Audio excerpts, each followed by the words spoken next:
Friends, welcome to Zealots at the Gate, a Comment original podcast. Be sure to subscribe wherever you listen.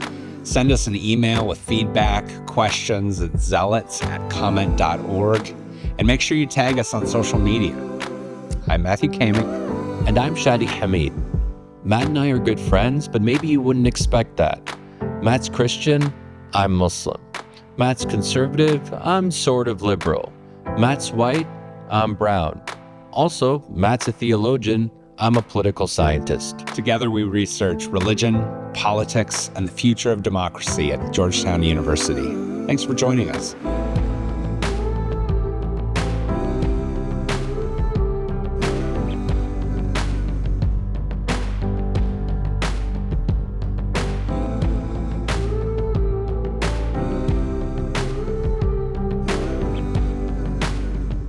Welcome back, dear listeners. This is the second episode of the new season.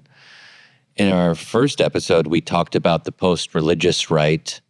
Now we're going to talk about the post-religious left. And this is a dear topic to me because I consider myself to be of the left, on the left. I see myself as a progressive, even though I'm quite critical of what progressivism has become. And I'm a Democrat who's quite critical of the Democratic Party, but still, in some ways, it's my team. I usually vote for it. I've actually never voted for a Republican, so that's kind of where I'm at. But something really fascinating has happened in the Democratic Party over the last several decades. It's become increasingly secular. There used to be a time where a big chunk of the Democratic Party was made up of white Christians and specifically white evangelicals. In fact, in 1990, so not too long ago, 40% of white evangelicals were Democrats. 40%. Now that number is closer to 15%. In other words, over the past 3 decades, there's been a massive exodus of evangelicals and Christians more broadly from the Democratic Party. So what that means is the more that religious people leave the party, the more you're going to be left with people who are secular. And the Democratic Party has become the home of the so-called nuns, people who are no particular religious affiliation or agnostic or atheists. And that's obviously going to shape the nature of our country's politics, because what that means is that the Republican Party is seen as the religious party. The Democrats are seen as the non-religious party. And that exacerbates polarization across that particular divide. So now if you come across a white person who talks about religion passionately, you almost automatically assume they're going to be a Republican, because on average, they are more likely to be a Republican. And that's a very unfortunate thing. There was a time when, even think back to Obama's landmark speech at the 2004 Democratic Convention, where he talked about how in red America, but also blue America, we all worship the same God. That was the kind of language he was using, this language of a shared religiosity that wasn't particular to one partisan affiliation or another. And we've lost that. So that's kind of where we're at. Now, the question is, what replaces religion for Democrats and for liberals and progressives? They no longer have religion, most of them at least, no longer have religion as their North Star. And as we talked about in our previous episode, everyone needs a kind of worldview, a kind of faith. We're all oriented towards something larger than ourselves. So what that means is something else is going to have to replace religion. And my view is, be careful what you wish for, because what you might get instead of religion might actually be worse. I think what we've seen on the left, although it's dissipated a little bit in the last year or two, but I think it's still strong, is what might be called wokeness or wokeism. And we can kind of unpack what exactly that means. When I hear the word woke, I think about an obsessive focus on white supremacy, on systemic racism. Systemic racism is real, but when you see everything, all of the ills of society as a product of systemic racism, you're giving up on the role of the individual. You're saying that there are forces beyond us that we have no control over. And I just don't think that's a healthy way for us to orient our politics. There's also the obsession with language policing, that you have to say the right thing about the right minority at the right time. And if you don't, you might actually get canceled because you're being insensitive or you're doing cultural appropriation. I think wokeness has largely been defeated in our public culture because of the rise of Donald Trump and his reelection in 2024. But it still is animating us to some extent on the left. It still is there. And I think it's worth really analyzing, what is wokeness? Is it a kind of replacement for religion? One way that I've described it is it's almost religion without religion. Or you might say, Matt. I mean, I think on that, I think it's not actually helpful to say that the left is secular.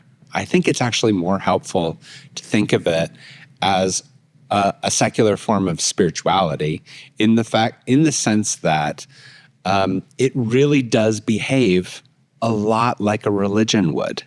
So, I mean, you think about just the kind of behavior on the woke left.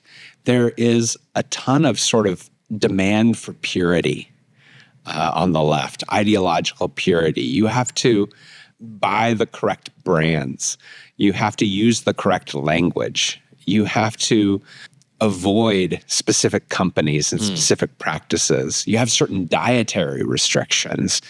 Things like reparations can be a way of atoning oneself of past sins. You can do indigenous land acknowledgments as a way of like doing a ritual to make sure you're about to do a pure event. It's very common for those on the left to engage in excommunication through cancel culture, yeah. Right? And so I think that any scholar of religion, when observing this behavior of, the purity, the demands for purity, would say this subculture is behaving in many ways like a religious tribe. And they're holding one another to account. Even the phrase, you have to do the work, right?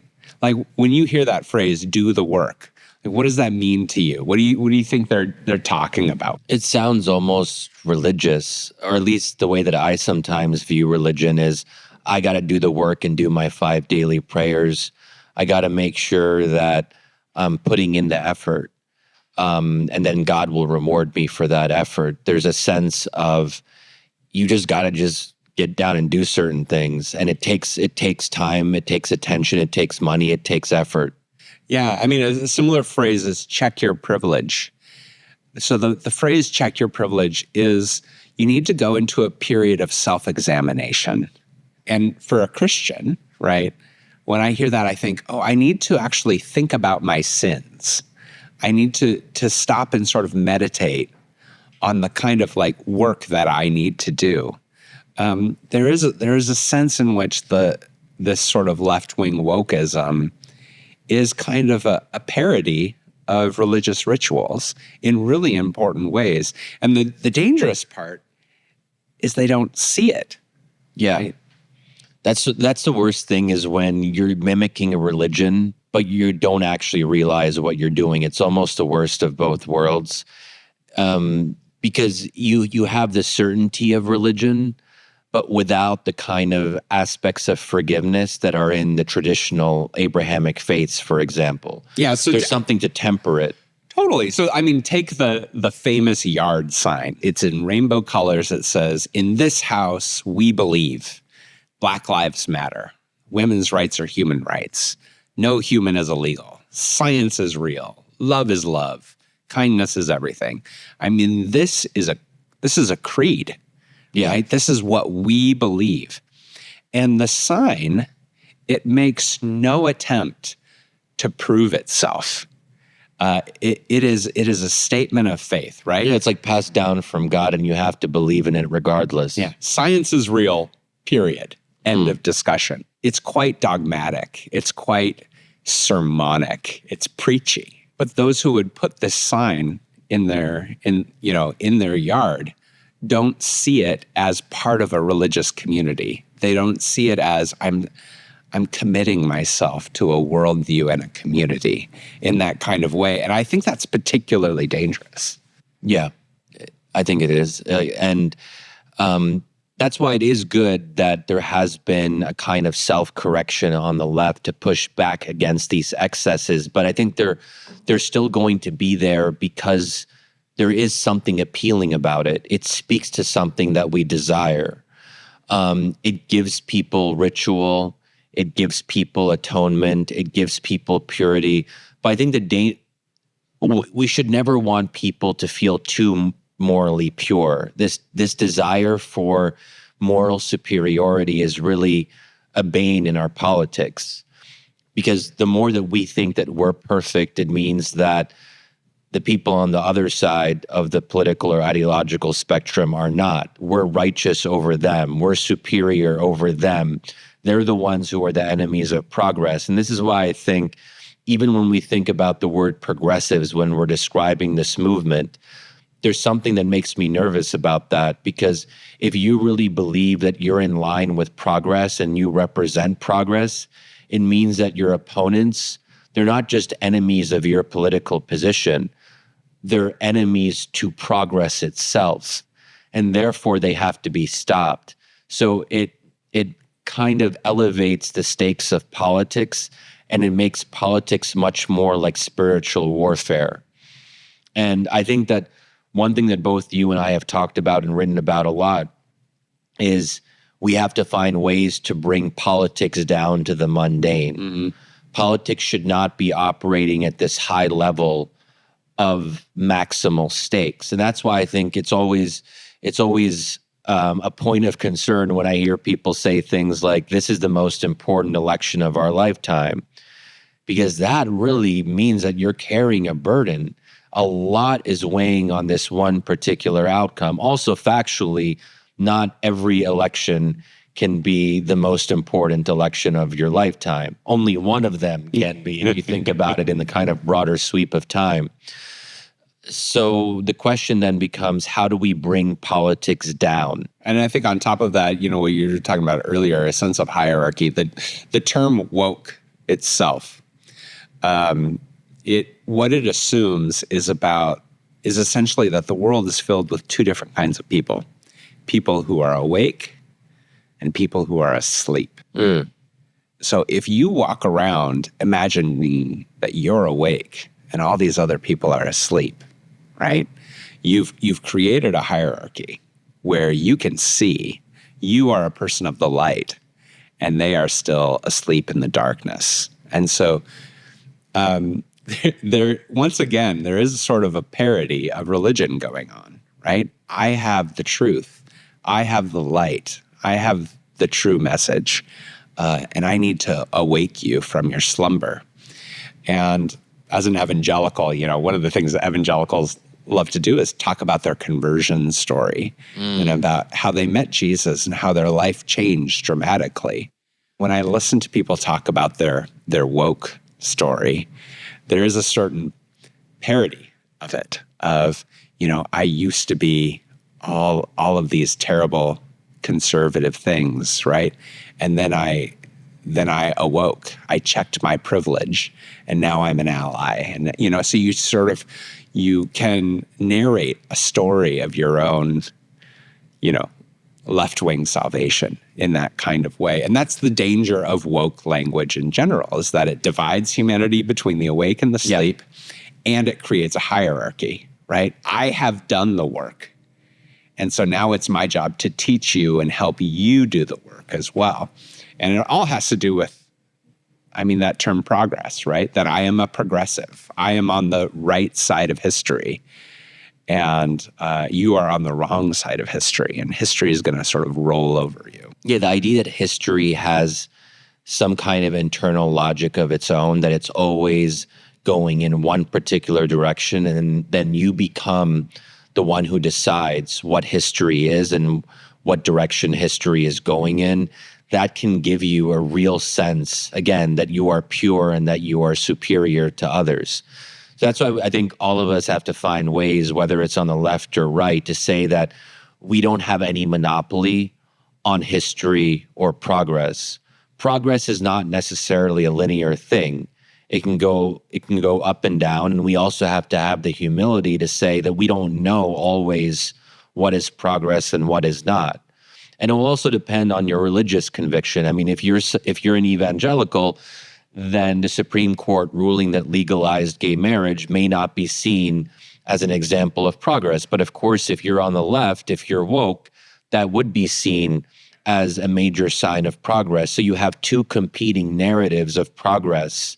So I think what we have to do is say, I think I'm right, but I'm open to the possibility that there's still a small percentage chance that the other side could be right, even if you're almost certain that your side is the good one. So I think this optimistic view of the future, this progress, this, the moral arc of the universe, as Obama bends towards justice. It bends towards justice. There's something deeply hopeful about progressivism, right? And that we are on the right side of history, and if we just work hard enough, America will continue to progress.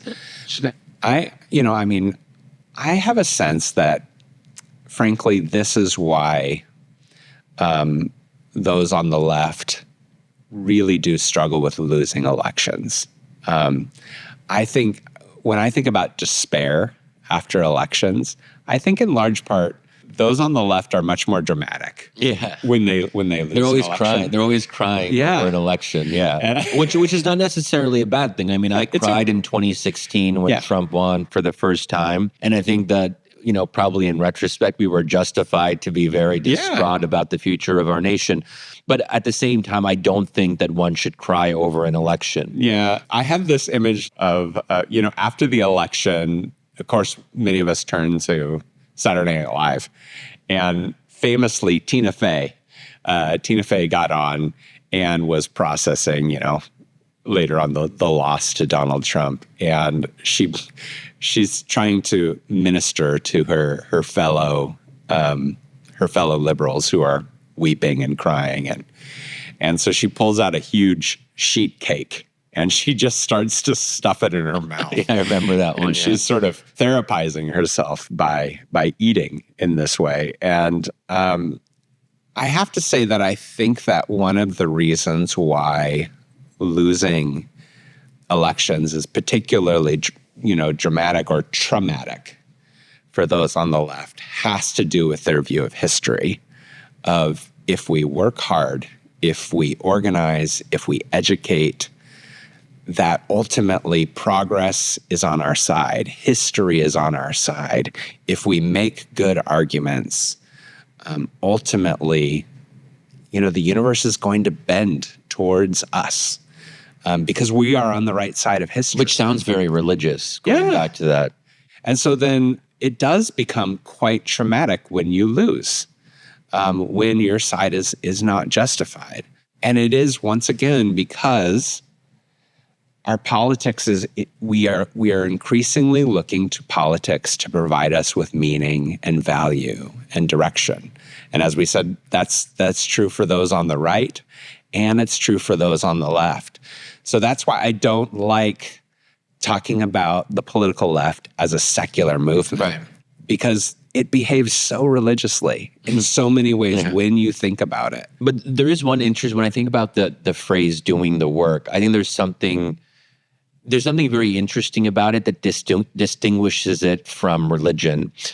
So when you do the work, it's almost like that's all you have to do, and then naturally you'll get the result that you're looking for. So if only everyone did the work, we'd have progress. Yeah. Where I think from an Islamic perspective, there's this sense that you as an individual do your part, you live up to God's commandments, and you try to be a better Muslim. But then the outcome of that is out of your hands. The world won't necessarily become a better place just because you've become a better Muslim. And there's a kind of separation between intent and outcome. And we have a prophetic hadith, which people mention all the time, because I think it's a good way to live one's life, which is actions are judged based on their intentions. And that's a way of separating and saying, hey, the intention was good. I tried my best, but that doesn't mean I'm necessarily going to succeed. Where I think when you look at the left or progressives, there's a direct link between doing the work and success. And so when they don't get success, they don't know how to make sense of the world around them. Something has gone fundamentally wrong in the universe because they should be rewarded for their work. And that's why I think Donald Trump's re-election was so devastating, because the first time around, it could be justified or understood as an aberration. He shouldn't have won. He didn't deserve to win. And if we didn't have the Electoral College, he wouldn't have won. But the second time around, he won by a clear margin. And then that just punctures the whole progressive worldview. How could people, knowing what they knew from the first term, how could people who are aware of the world around them, because there's a sense that if you give people the right information and the right education and you tell them what the right way is, then they'll vote correctly too. But this time, they didn't vote correctly. They voted wrongly. And that, I think, has made people so despairing and so distraught, because you can't make sense of progress with that kind of outcome. He shouldn't have won, but he did. The world is falling apart. The universe no longer makes sense. Yeah, I think that's really well said. I think honestly, it is everywhere you look within the left-wing movement, these forms of spiritual behavior. This morning I was making some notes on this, and I was also looking at the practice of tearing down statues and celebrating the tearing down of statues. And, you and I come from two monotheistic faiths that have engaged in iconoclasm, that we tear down idols as an important part of our faith, that idols need to be destroyed. And in and through that, the community can be healed. And I think about, the tearing down of statues in the American South and the slavery, right? Which actually I am in favor of taking down those statues. But there is almost this sort of spiritual belief that when we take down these images, that's an important aspect of how the community is healed. I also think of the ways excommunication is working. And, the term, one very ancient religious term has come up in America again, which I never thought would come up again, which is original sin. Slavery. Specifically, those on the left use the term original sin quite often, which I never would have imagined they would do. It's a lovely little doctrine. I highly recommend it. But what they've done is they reoriented around racism. So they would say, racism is America's original sin. And this doctrine of original sin essentially is sort of the root of all evil, the beginning of the fall. And so the assumption is, if we just root out racism, right, then everything will be okay, because racism is the core that explains every other ill in American society. Or others will say, no, the original sin of America was capitalist greed. But it's this belief that sin can be located in one thing, and if you just do the work, you can root it out, and you can have a new future, a new day. But of course, for Islam and for Christianity, we don't believe that we can actually perfect ourselves in this life through our own work. At least I would say within Christianity, I would expect that. Yeah, perfection's not possible. Yeah. But that said, we as Muslims don't have a doctrine of original sin. I highly recommend it. You should try it out. But I think one of the reasons why I recommend it to people is it gives you a more realistic understanding of human beings, that you pull up one weed in your garden and another one's going to pop up over here. So, yeah, you might work on race, but then over here is greed, or over here is lust, or over here is vanity. And for those on the left who think, no, there's just one weed, there's just one original sin. And if we get rid of that, we will have no more weeds. Well, that's not the case. That's not actually how sin works. It's much more complicated than that. And something else will take its place. Something else will take its place. For my own edification, just because I love talking about theological concepts, can you maybe give a short, condensed explanation of original sin from a Christian perspective or from your perspective, just so our listeners can kind of make some of the analogies? For original sin, the doctrine of original sin is this belief that when humanity broke from God, when it tried to be God itself, that rupture between human beings and God spread throughout the world like a virus.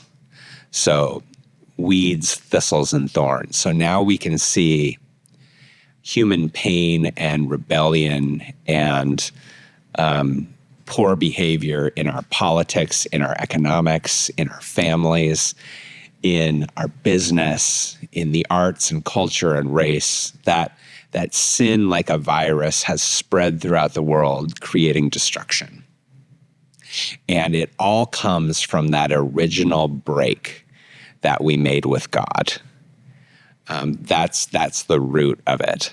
And so it will never be fully solved until we are brought back into union with God.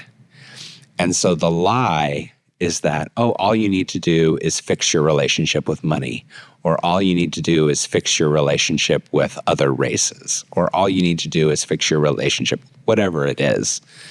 The lie is that you can pull up one of these weeds and it will solve all of the others.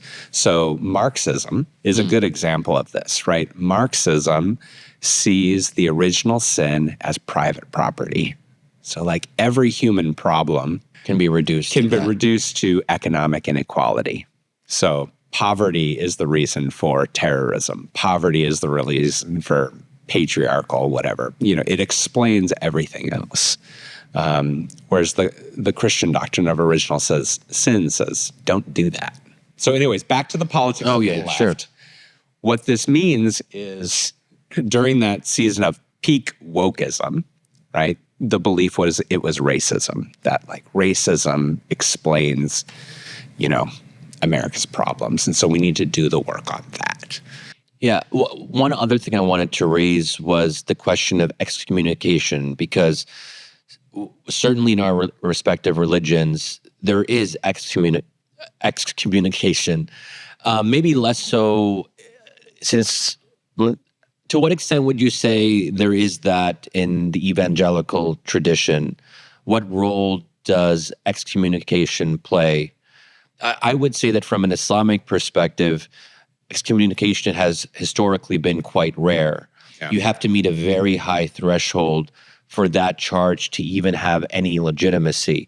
Where I think if you look at how excommunicating was approached during peak woke era, around 2020, post George Floyd, there was an ease to it that anyone who violated something relatively minor about how to describe something having to do with racism or minorities or whatever it might be, they could be beyond the pale. They could be pushed out. And there wasn't any kind of authority that could determine it. It was up to the mob. If someone on Twitter caught something you were saying, it would spread like wildfire, and then you had no recourse. There was no avenue for redress. Where religions have traditions, they have some kind of authority structure, so it's not completely arbitrary. It's not just about the mob. There is something more grounded going on, even in a process of excommunication. Yeah. So I think in that way, religion actually offers something better in that respect. It gives us a structure to say who is in and who is out, and it makes it very difficult to leave. It's very difficult for a Muslim to stop being a Muslim. And I would say, it seems relatively difficult for a Christian to stop being a Christian. So within Christianity, while Jesus did not provide us with an economic system or a political system, Jesus does provide us with a process to either excommunicate or reconcile someone who's misbehaving. So Jesus specifically speaks to this issue. And it is a very slow, methodical, and relational process compared to the Twitter process, which is instant. It's done by strangers, and so on and so forth. So for Jesus, what Jesus says is, if someone's misbehaving in some way within your church, within your religious community, Jesus says, well, first you need to just go privately to that person and you need to confront them. And then if they don't listen, then you take a couple people with you and you confront them. And if they listen, then you're commanded to forgive them and reconcile them. And if they still don't listen, then you bring them before the whole community and you confront them.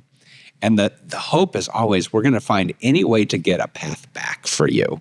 We want to keep the bridge open so you can come back into the community and be reconciled and restored. And only then, right, if you still refuse to confess, then you are excommunicated. It is a very sad moment. It's not a moment One of should joy. not take any pleasure. Yeah, there should be no moment. pleasure. There's no joy. There's no glory. The hope is to provide as many opportunities as possible for the person to come back. And so we had a guest on, it was a couple years ago, Elizabeth Brunig, who got us onto this originally. So we have to give her credit. She said, I forget the exact wording, but it had something to do with essentially on Twitter, there is a desire for incredible moral purity and holding people to account, which is a very religious thing, right? Muslims and Christians really want moral purity. We want to be righteous. We care about saying and doing the right things. So she says essentially Twitter has this demand for moral purity, but it offers no path for atonement and reconciliation. And that's the terror of it, is, as you would say, it's religion without religion. So you get all of the wrath and judgment of religion, but you don't get the mercy and the grace of religion. And that's the terror of it. And it's worth noting that it is actually relatively easy, at least in Islam, to be forgiven for a sin. You just have to go to God, talk to him, and ask for forgiveness with sincerity and with a good faith intention to not repeat the sin. So there's always that avenue to go back, even after you've done something that would be considered morally repugnant. And there isn't that clear path. If you look at it from a secular perspective, with wokeness, for example, it was never clear how you could be brought back into the community after committing a sin. It seemed sometimes like once you were out, and there was no way back. And I think what our religions do is they give people a way back. I think there's also a sociological reason for this. Both Islam and Christianity are missionary universalist religions, so they have an incentive to grow their ranks.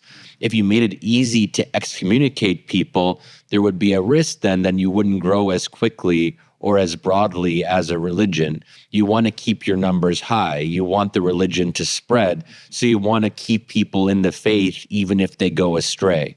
So we've actually had two different Elizabeths on this podcast. We had Brunig, but another Elizabeth spoke to this, Elizabeth Oldfield. And she said, one of the things that happens to those on the left who get canceled, she says, you watch, once they get canceled because they said something wrong, out of line with purity, wait 3 months and they pop up on the hard right. Right.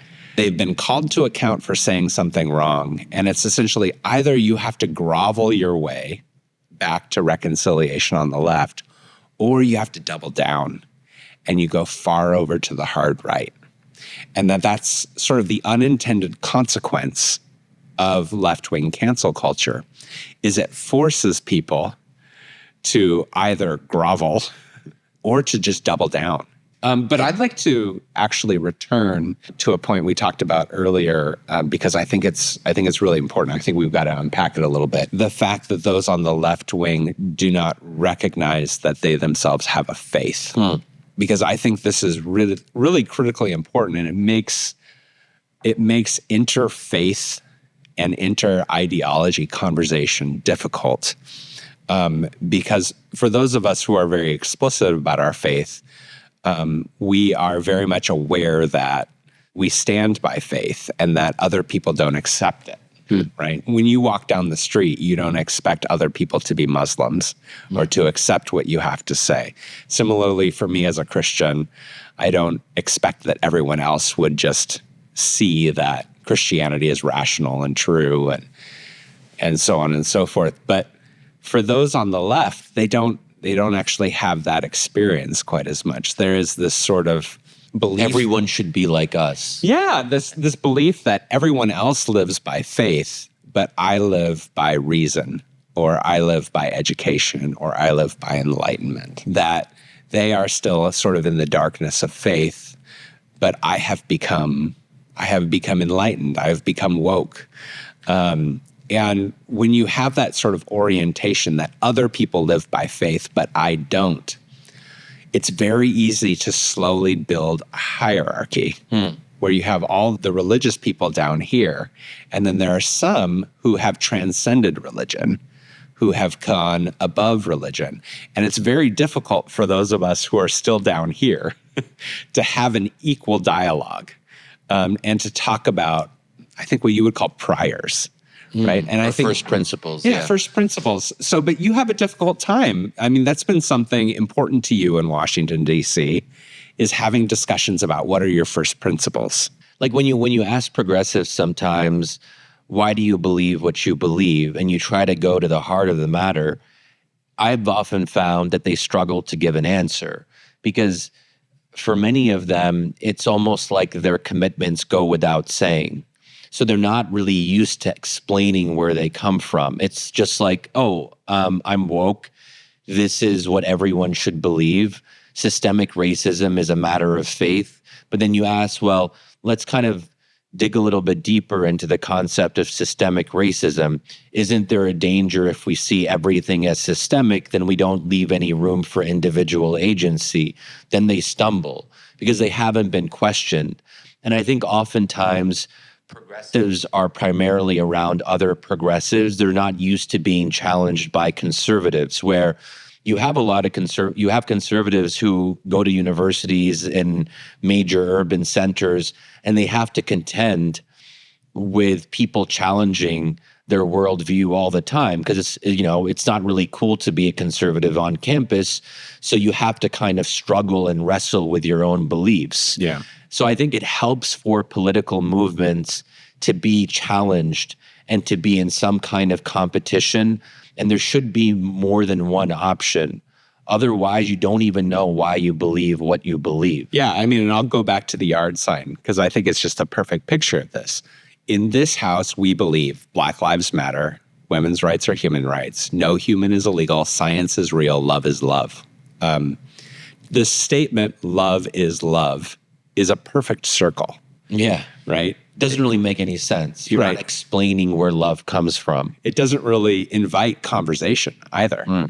It is just a statement, love is love. It's a perfect circle. There's no way to really enter the dialogue. There's no way to really debate it.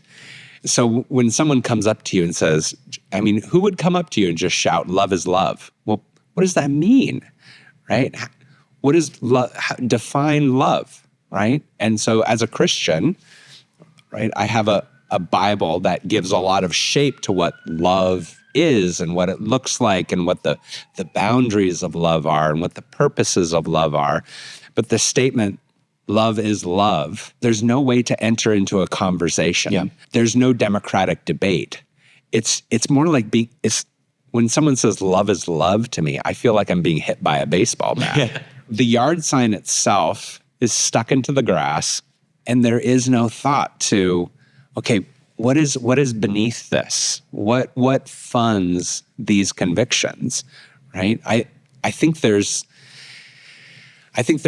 just sort of a lacking of thinking about those first principles. And then it becomes very difficult to have a democratic conversation about why do you believe what you believe. Yeah. And we have to leave like that to me, that question is so key. Whenever you encounter someone who you disagree with, you can disagree and that's fine. But the second thing that you should do is to say, well, let me try to understand, how did this person come to their convictions? That story is usually a very interesting one, and people usually have legitimate reasons for believing what they do. Even voting for Donald Trump, as much as I dislike Trump, there were legitimate reasons to vote for him. And I have a responsibility as a citizen to try to understand why someone I disagree with voted for Donald Trump, because there was a reason. Something led them to vote for this man. Okay, let's make this a little more personal, Shadi. You are a Muslim within the Democratic Party, as many Muslims are. Yeah. First of all, just what is it like being a person of deep Islamic faith, being in the Democratic Party with this more sort of woke spirituality, as we've been talking about? What does the challenge look like for Muslims being a part of this tent of Democrats? What are the challenges? What are you asked to do and be within this? I think Muslims in the Democratic Party, they're reduced to another ethnic minority. We're ethnicized or racialized. We're not distinctive because we're people of faith. We're distinctive because we're people of color. Muslims are just another marginalized group, and we're defined by our marginalization. And the fact that we have theological convictions is sort of papered over because that makes people uncomfortable. So we're different, but we're different for particular reasons and not other reasons. And I think that actually reduces Muslims to something that they're not. Islam is a faith. It's not an identity group, ultimately. It's not an ethnic group. It's not a color. So I think that the Democratic Party relies on this idea that we're a patchwork of different marginalized identities, and we're all equal and the same in our difference. We're just, everyone has an identity group, and that's to be respected and honored.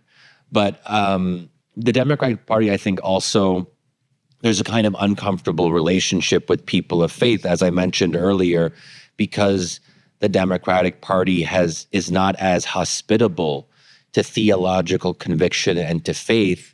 There's a sense that, hey, if you Muslims want to be part of our coalition, then you downplay your theological commitments and you play nice with others.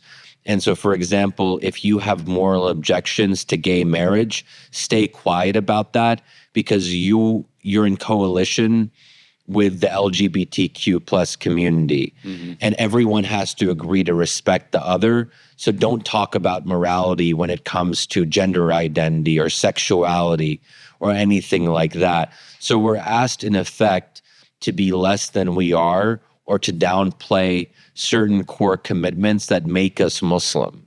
Yeah, so your faith is it needs to be reduced to sort of a personal value set. Something private. Something private and personal. Yeah. So, I mean, how do you see that as you think about Muslim Democrats? And you think of prominent Democrats like Mamdani and others. How does that manifest in terms of how they lead within the Democratic Party? How do you see that playing out? I think you'll notice that they have to play very nice when it comes to LGBTQ issues, which can be a source of division in the community, where ordinary Muslims in the Democratic Party, for example, there were some Muslim-led protests a couple years back when certain school districts removed the opt-out option for LGBTQ-themed classes. So some Muslims didn't like that and felt that as parents, they should have the right to prevent that, not have their kids be in certain lessons, which had been a previous right. They had these kind of opt-out clauses. But then if you want to be a Muslim on the national level, and if you want to be successful like Zohran Mamdani or Ilhan Omar, you have to be very pro-LGBTQ+. Yeah. So that's a kind of exchange or bargain that is expected. And so I think that It's like, don't touch those controversial issues. And I get it. I understand where that's coming from. The Democratic Party is a coalitional party. It is made up of these different groups, whether we like it or not. So I can kind of get where that's coming from. But I think it does play a limiting role, and it doesn't speak to the truth of one's full religious identity if you're asked to kind of edit yourself in public and to downplay certain parts of who you are. So in the last episode, we talked about the spiritual sickness of the right, and now we've been discussing sort of the spiritual sicknesses of the left. But we ended with sort of what needs to be done. And I am curious for you, as someone who's watching the Democratic Party, who's watching, I think, the shifts for the woke movement here in America. I'm wondering, what do you think needs to happen within the Democratic Party for a healthier political movement as it relates to religion, as it relates to this sort of the woke discussions that we've been having about the demand for purity and cancel culture?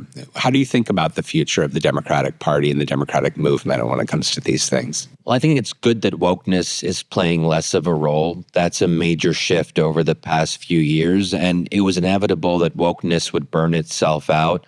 When something has so much passion and so much emotion behind it, it can't last forever. People are going to get tired and exhausted, and policing those boundaries and engaging in cancel culture, it takes a lot of effort and energy, and I think people just ran out of energy. So that's a good thing. I do think that Muslims can play a leading role in being open about their faith.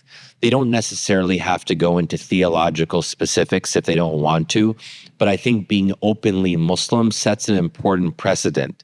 It tells other people of faith that it's okay to be both a Democrat and a member of a religious community. And if Muslims can do it, then perhaps Christians can be more comfortable doing it.